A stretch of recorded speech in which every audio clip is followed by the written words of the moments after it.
à l'avenir.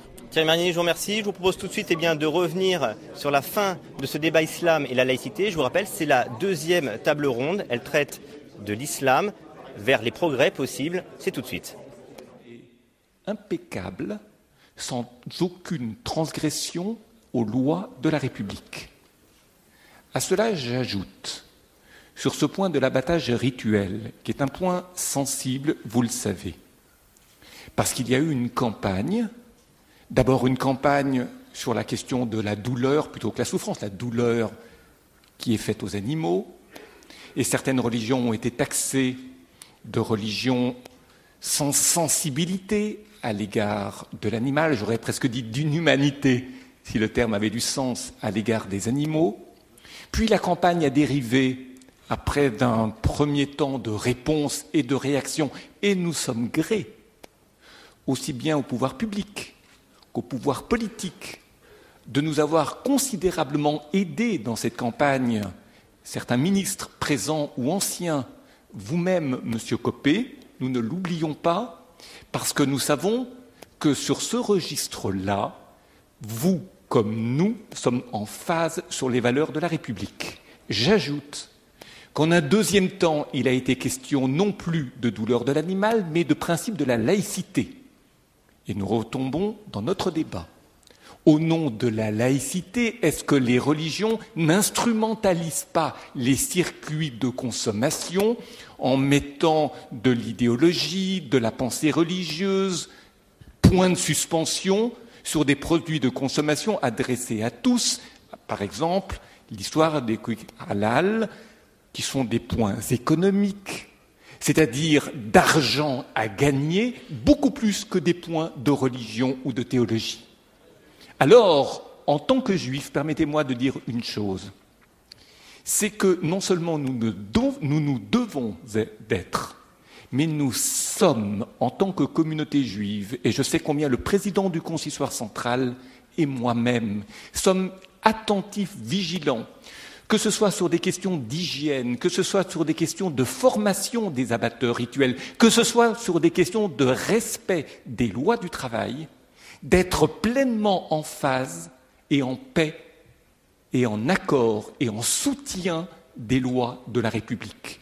En ce sens, je suis convaincu que la communauté juive ne sera jamais taxée d'atteinte à la laïcité, que dans la discrétion mais le respect des principes religieux, nous pourrons continuer l'abattage rituel selon les règles que j'ai définies tout à l'heure, et à ce titre, je sais pouvoir compter sur le pouvoir politique pour mesurer notre confiance, savoir qu'ils nous font confiance et continuer main dans la main pour que nos lois religieuses soient respectées.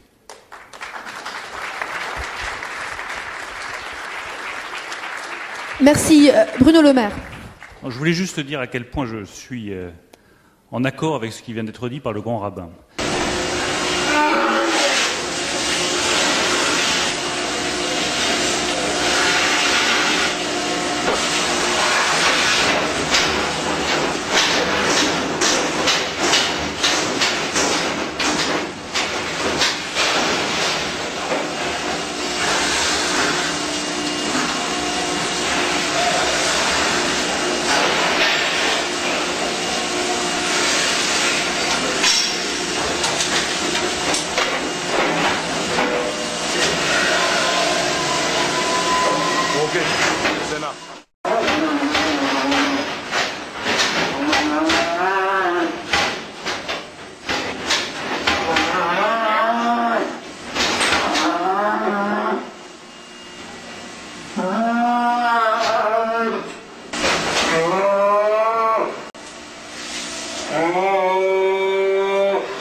实际上是一个还是要看啊，中国的历史。